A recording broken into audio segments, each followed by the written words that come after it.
Friends, मैं आशीष दिलीप और स्वागत है आप सभी का मेरे इस यूट्यूब चैनल पे।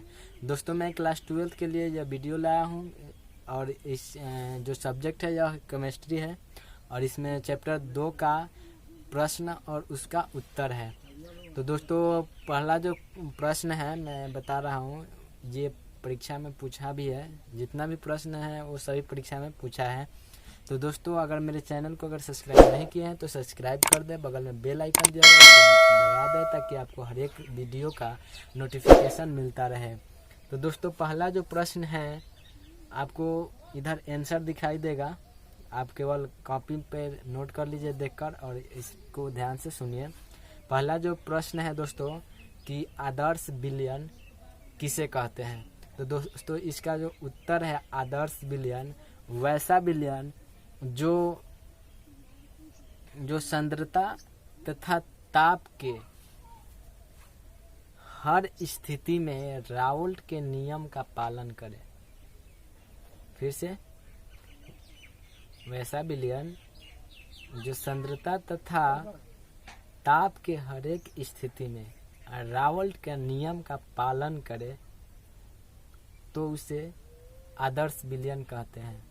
दोस्तों, राउल्ट का एक नियम है, मैं उसका वीडियो बना दूंगा, आप उसे देख लीजिएगा और उसका डिस्क्रिप्शन में लिंक भी दे दूंगा। तो दोस्तों, राउल्ट का नियम आदर्श विलयन समझ में आ गया होगा। वैसा विलयन जो सांद्रता तथा ताप की हर एक स्थिति में राउल्ट के नियम का पालन करे उसे आदर्श विलयन कहते हैं। दोस्तों, आपका दूसरा क्वेश्चन है कि अनादर्श विलयन किसे कहते हैं। तो अनादर्श विलयन दोस्तों ठीक इसी के विपरीत है कि वैसा विलयन जो सांद्रता तथा ताप के हर एक स्थिति में राउल्ट के नियम का पालन नहीं करे। फिर से, वैसा विलयन जो सांद्रता तथा ताप के हर एक स्थिति में राउल्ट के नियम का पालन नहीं करे उसे हम लोग अनादर्श विलयन कहते हैं। तो दोस्तों, आप इसे कॉपी में नोट कीजिए और अपने से याद कीजिए। और अगला क्वेश्चन है हेनरी के नियम क्या है, पूछता है, या हेनरी के नियम से आप क्या समझते हैं। तो दोस्तों, जो हेनरी का नियम है वो आपका इस प्रकार है कि स्थिर ताप पर, मतलब ताप आपका स्थिर रहेगा, स्थिर ताप पर किसी गैस के द्रव में, स्थिर ताप पर किसी गैस के द्रव में विलयता गैस पर आरोपित दाब के समानुपाती होता है। फिर से एक बार समझा देते हैं कि हेनरी के नियम क्या है। तो दोस्तों, स्थिर ताप पर किसी गैस के द्रव में विलयता गैस पर आरोपित दाब के समानुपाती होता है। अर्थात दोस्तों, m के समानुपाती p, जहाँ समानुपाती का चिन्ह हटाया गया है और वहाँ पे आपको k लगा दिया गया है एक स्थिरांक। तो दोस्तों, आपको k और p और m क्या है, तो जहाँ m है गैस की द्रव में घुली हुई पदार्थ और जो p है गैस पर आरोपित दाब और k तो नियतांक ही है। जो अगला क्वेश्चन है आपका, अगला क्वेश्चन है कि मोल प्रभाज्य क्या है, उसको परिभाषित करें और उससे आप क्या समझते हैं उसको बताएं। तो दोस्तों, आपका जो आंसर है कि मोल प्रभाज्य या मोल अंश या मोल, ये जो तीनों है विभिन्न नाम, लेकिन सबका मतलब एक ही होता है। तो दोस्तों, मोल प्रभाज्य क्या है, तो आपको इसको परिभाषा पहले बता दें कि विलयन में किसी घटक मोलों की संख्या तथा विलयन में उपस्थित कुल मोलों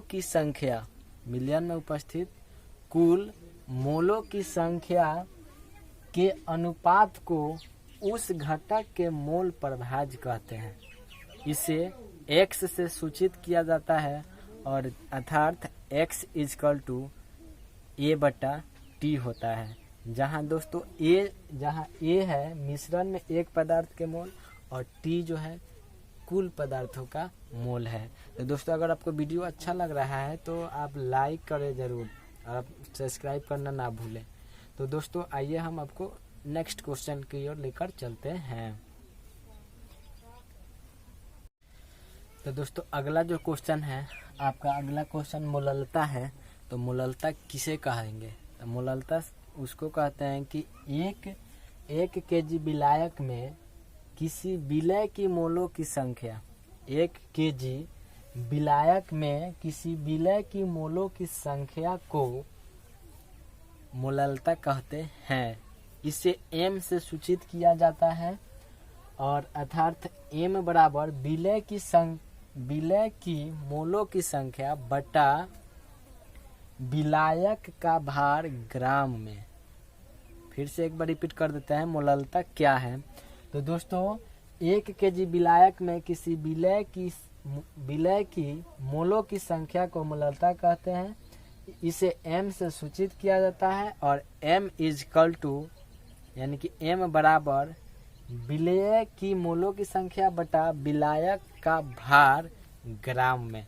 और दूसरा का जो क्वेश्चन है दोस्तों, दूसरा क्वेश्चन है कि मोलरता क्या है। मोलरता क्या है? तो आपका उसका जो परिभाषा है कि 1 लीटर विलयन में किसी विलय की मोलों की संख्या, 1 लीटर विलयन में किसी विलय की मोलों की संख्या को मोलरता कहते हैं और इसे भी m से सूचित किया जाता है। और m इजकल टू विलय की मोलों की संख्या बटा विलयन का आयतन लीटर में। जब इसको मापेंगे तो लीटर, इसका जो दोस्तों मोलरता का SI मात्रक होता है मोल प्रति लीटर होता है, मोल प्रति लीटर होता है। तो दोस्तों आपको अच्छा से समझ में आ ही गया होगा। दोस्तों जो अगला क्वेश्चन है कि प्रसरण क्या है। तो प्रसरण को हम लोग इस प्रकार परिभाषित कर सकते हैं कि अर्धपरागमय झिल्ली द्वारा जल के अणुओं कम सांद्रता से अधिक सांद्रता की ओर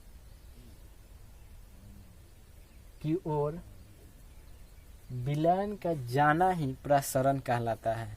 यह एगो U आकार के नली जैसा होता है और उसमें मतलब जिधर से कम होगा वो अधिक की ओर जाना चाहेगा तो उसको हम लोग प्रसरण कहते हैं। और इसका एक ठीक विपरीत होता है उल्टा प्रसरण क्या है।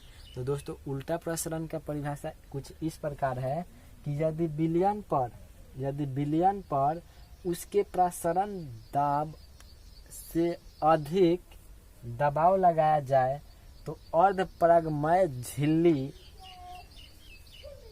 के माध्यम से विलयन से विलायक का बहाव शुद्ध विलायक का जो शुद्ध बहाव होगा